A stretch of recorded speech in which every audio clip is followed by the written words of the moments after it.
Okay, I'm up, but only for a bit. Um, I have a puppy. I have a puppy, and you know what? I never had a puppy before, so um, this is my first puppy. Well, and I keep calling her a puppy, but really she's a good sized dog. It's just I think it's for me it's because it's my first dog. So I keep calling her a puppy, and all the other people that have had a puppy for a pet have been correcting me. So, but it's just something I don't know. She has her moments though where she makes sure, like she has her moments where she's like, you call me whatever you want, but then at the same time, through the day, she have her other moments where she be like, she's a puppy to me in many ways, but in other ways, she's very much so a adult dog. Cause she'll look at me like, sometimes she'll look at me like how adults look at me like, what are you doing? You know what I'm saying? Anyway, so it's early. It's up early, and I wanted to make this particular video about what I think is important because it's still missing, but it's very much so a part of it's a part of people, and I think people miss where it's a part of them, like in art, and it's a continuation of a conversation or a portion of the topic that I had mentioned yesterday, in that topic being on Pablo Picasso. And I remember being young. Um, did I ever? I mean, it's on my. I have an Anchor. I don't know if y'all know what that is. I have an Anchor platform where I just upload audio, and I talk about whatever I'm thinking about at that time. Some of it is art inspiration that kind of help people get from a rut, and get their ideas started. And so today's topic, I did want to talk about, because I've had people ask consistently because of the David Smith perspective and him understanding cubism, and I've had people sit down with me, and or have conversations with me where they didn't actually understand exactly, what is the observation there. You know what I'm saying? Like, what could possibly be the observation there as artists who had established any form of communication? Is it possible that at any time it was any form of competition? Is it possible, like, what could have possibly have even been their actual relationship? Like friendship, art relationship, anything like that. And through observation, just through personal observation, um, and my own personal experiences, even as a woman, I can relate to possibly, very possibly, just some things that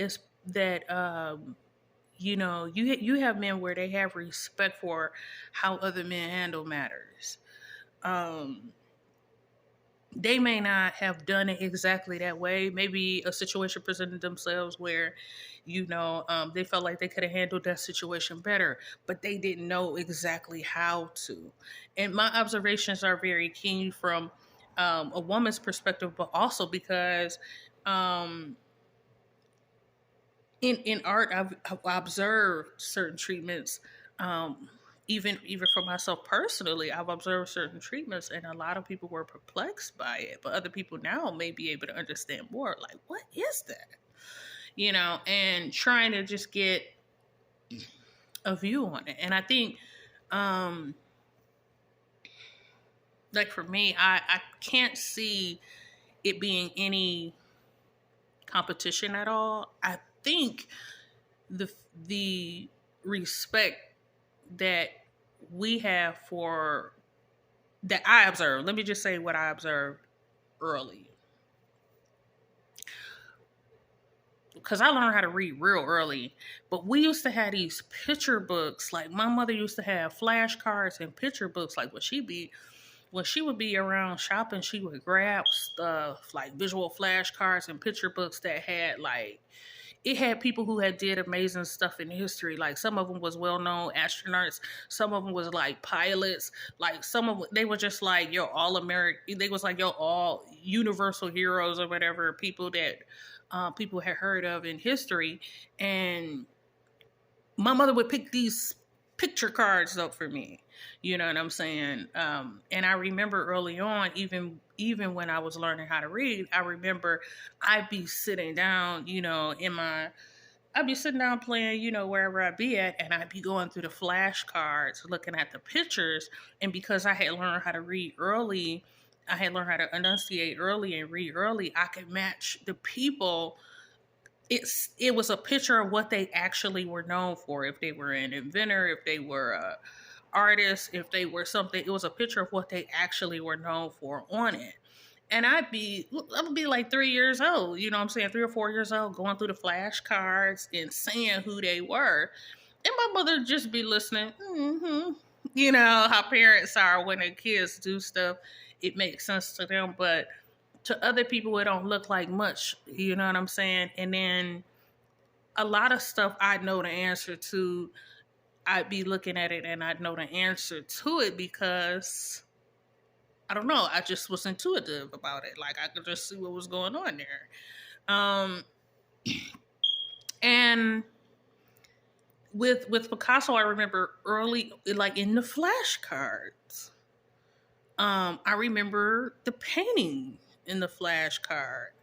And I remember it just struck me because even though it wasn't an actual, I had been looking at drawings, it wasn't an actual drawing of a person that really looked like a person. It wasn't a photograph of a person that looked exactly like a person, and it wasn't so distorted that it looked haunting or terrible to me.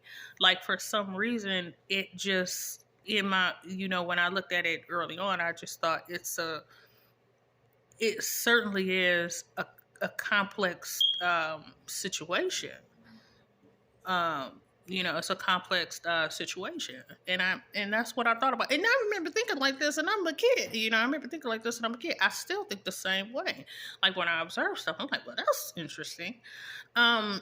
So that's a real reason. Another reason why I have respect for Picasso is because it's some things I can relate to. I'll give you an example. When you look up his location of where he was, it says Spain. A lot of people are familiar with Hispanic culture, or that's even in certain respects a European aspect of Hispanic culture. So it's a more of a leaning towards the European and Hispanic culture in a communication. There's a few paintings that made me think about why he was painting like this. Because when you look at his earlier works, or not even his earlier works, you knew he knew how to draw. You knew he knew how to paint, and you knew that he had a lot of thought behind why he was doing what he was doing. So it's a couple of paintings I want you to look at. And one is called Jacqueline with Flowers. And you could tell, like when you look at this particular painting, in my observation, I imagine when I saw this painting, immediately I thought,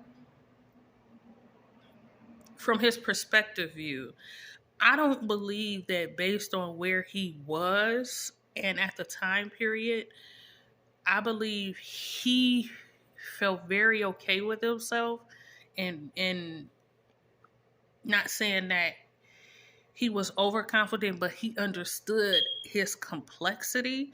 But I do believe that based on where he was, I believe he appeared to be odd even in appearance, because in Hispanic culture he had physical traits of other European people, and they might have been further over. And I'm talking about, he have physical traits of people who are Italian and possibly even, of other cultures. And but here he is in Madrid, Spain, doing art. So when I look at when you're in a situation where you don't look exactly, or you feel like you don't look exactly like all the people that you run into, but you have some similarities of the people that you do see and you feel comfortable with that, you still, as an artist, it's an observation that you, over time, you learn. Um, People have appreciations for certain things. So to me, when I looked at the Jacqueline with flowers, I saw a I saw um the way he painted it. It was it was simple. Like the way he depicted her, it was simple. It was very respectful. For some reason, the way that he painted her, it was very respectful, but it seemed that it was a manner of the way that she was poised, that she was at a perplexed time in her life. She was comfortable with it. You could tell in the way that the image is that she possibly couldn't do anything about where she was at that time in her life. But from the way that he painted the picture, you could tell that it was still something beautiful that he saw in the honesty of her disposition. She had a certain disposition that for him resonated, to be honest, and it didn't seem as if he painted her to be overly stated, as if she was pretending to be more than what she was. It just seemed like even in that method of drawing her, he just painted her in all honesty of what he observed, of what he thought to be an intrigue, with her. Um,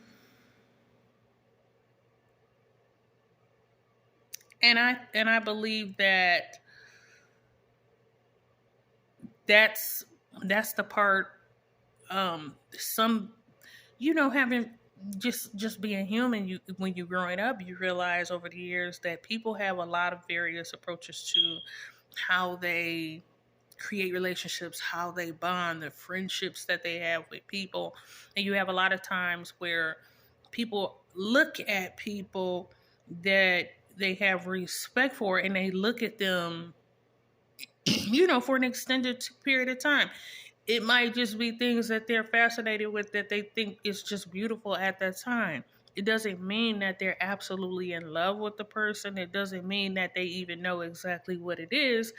But for whatever reason, as a natural, human response, it was worthy of a documentation for him to be able to say, well, this is the type of person that I observed enough to be able to know that I had respect enough to paint her this way. Um, and I think that that's important, because he has other works where it's like I said, when you don't always, it's not. I like to use the term always. I mean, I use it, but I think it's just because it's a part of my vocabulary. I use a lot. But what I'm saying is that I don't. I think that he knew that he was interesting, but he probably, some people, they're late bloomers. Like, they don't get exactly the response that they're looking to get, but they have people where because they're still in a maturing process. In art, and being an artist is a very can be perplexing if you're not just a painter. So if you have more intelligences attached to that, you might do more than that, and it requires more thinking. So you get people where you in communication, there's people where you're in their company, you're saying, you saying stuff, and then you thinking about other stuff, or you're with them. I mean, other people do this too, but they don't know exactly why they do this. Also, you know what I'm saying? But with artists, it's an ongoing conversation. I think in social, keeping in mind, I think in areas where you're training your ability for social interaction, whether you choose to indulge in it, um, you're training your perception on when to, and how best to do that. And I think if when he was first painting, and his paintings were looking what people would believe to be very palatable, very beautiful. It's no telling what his treatments were, if people were all of a sudden too intrigued and wanted to know more, and if he felt like if he felt like some of the interactions were not as genuine, and he wished that they were less, or if he wished that they were more interactions, or if the conversations were deeper, or do you really care even about me, or do you just care about wanting to know about what I just did? And I think artists are just regular, people where they go through these complexities, and as men who are artists, sometimes men don't always in their upbringing, they don't always get the communication to handle the emotional part a certain way. So they don't always, and so that's something, it depends on whatever their emotional state is. They may not always get the information to know whether or not they should have did it this way or that way, and so they kind of get together and decide, what's the best way to approach things. And sometimes they're right because it's guy talk, like how girls have girl talk. And sometimes they're absolutely wrong because they're just comparing notes, like they're just comparing their treatments that they've had with. And you got to keep in mind, like, he was an expressionist. I knew right away he was an expressionist painter. Even in Cubism, he was expressing emotion. I could pick up the emotions in the painting. So even if people aren't calling it expressionist or impressionist, the expressions of the people that would be in the paintings had impact. So I knew that he was impacted by people. Even if he wasn't saying it, he would have had to been. And then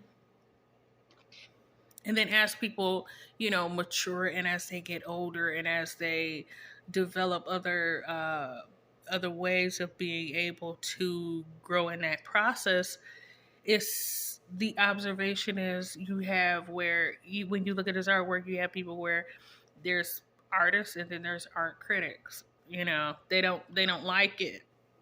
They don't like it. They don't like how it looks. They probably didn't like how he looked for where he was. And it's an ongoing communication of establishing that comfort, and establishing that respect for yourself. And I think that that's something that humans do. All humans do. It's just as artists, I think as artists, and with some men, like in you talking about in these are the romance languages, like Hispanic culture, Italian culture, and in other cultures. These are the cultures where the intelligence is a lot are linked towards affections, and and the emotions that are attached to the affections of what people expect to be happening or anticipate to be happening when they get to a certain age. In their mind and in their imagination, they imagine that it's probably supposed to be a lot more going on than what's going on. And for some people, it's that worldview. It's like a perspective view of uh, whether or not being realistic, being absolutely realistic, um, and deciding whether or not through observation, what really is that, right? What really is that? And I've had friends. I mean, they didn't look like Pablo Picasso, but I've had friends that through observation, guy friends, they looked at women this way, and I'd watch them look at uh, certain women with the longing of trying to understand what is she doing with him. Some of them be looking like, what is she doing with him? Or some of them would be looking like, what is she doing by herself? Or what is she doing? You know what I'm saying? So being in the company of some guys and kind of observing men are also, as much as women are intrigued by men are also very intrigued by women. They're very intrigued by women. They have a lot of questions. They don't know what women are thinking, but if they don't get an answer, they imagine all kind of stuff that probably is not going on, because who knows what's in the man's imagination. So I had learned early on, like, you have to talk, like, with my guy friends, like, you have to talk to them so that they won't be imagining there's more going on than what it is, because they think all kind of stuff is going on, and it might not be. It's in their imagination too. They have an imagination too. So there's another, you could tell, like, when he it's a part of the culture. The romance languages in the romance culture, it's a conflicting and it's a perplexing circumstance for the men and the women that share the DNA with people in the culture. It's something that I'm very guarded about. You know what I'm saying? Having any aspect of the DNA, I'm very much so guarded about communications and intimacies. Like, period. Like, I'd rather even avoid them, just because to me is so much emotion tied to the cultures and how people view any aspects of affection. And then if you're an artist too, it's an extra layer of what people imagine is happening to you if you experience any form of affection, and it's very strange sometimes, because you don't know what they're thinking, and you don't also have the answer for why they're thinking it. So you could tell, like, there's this other painting by this is why these are the reasons why I have like, I could pick this stuff up. And like, in 1969 he has this painting called The Kiss, and it's, if you look at that painting, it's literally a display of affection. Like, it's just a display of affection. But for some reason, he documented it because it meant more to him at the time than what, the people probably knew. And so keep in mind, we're talking about the romance languages, we're talking about the culture, and then for where he was placed in Spain, and in Hispanic culture and in other cultures, you have some people where a person like, I'm thinking honestly, a person like Pablo Picasso is not a person that's jealous of physical features. He's not jealous of physical features, but he's observant of, and he knows his place in the world of who's appearing to be, as a man, more attractive than him. So he knows his place in the world. You know what I'm saying? You could tell when you look at the way that his pictures and how he carries himself is that he's not trying to be more or less than who he is. He's just presenting who he is after a while, and that was just the most mature thing that he could do. So, like I said, when you look at the kiss picture, you'd see it's not even like you have I think there's some people where they over celebrate.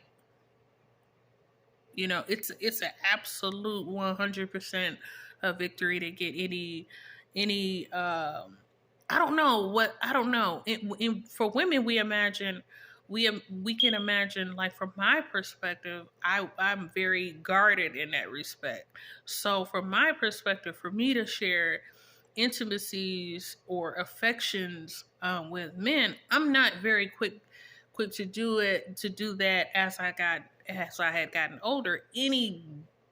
As I gotten older, when I was younger, when you're younger, you run around, you hop around, you say hi to people, you give them a hug all the time. It's nothing. You just doing that. But as I gotten older, I learned, that some people, you realize, like, once you get older, like, there's some people that can't do all of what they think that they can do. You know what I'm saying? And so having respect for people, I shut down a lot of the affections for people, even handshakes, because some people interpret even handshakes to mean more than what it is.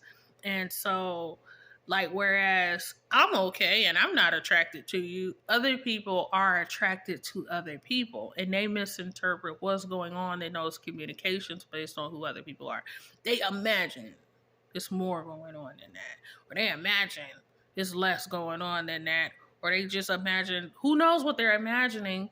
But for some people, it's probably good, and for some people, it's probably bad. Like, they could be imagining all kind of stuff is happening, and it might not be happening, right? So, and I don't believe he was.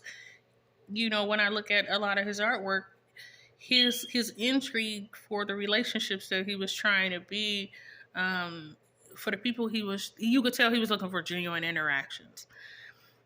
Majority, if you look at the majority of his art, it's really about interaction.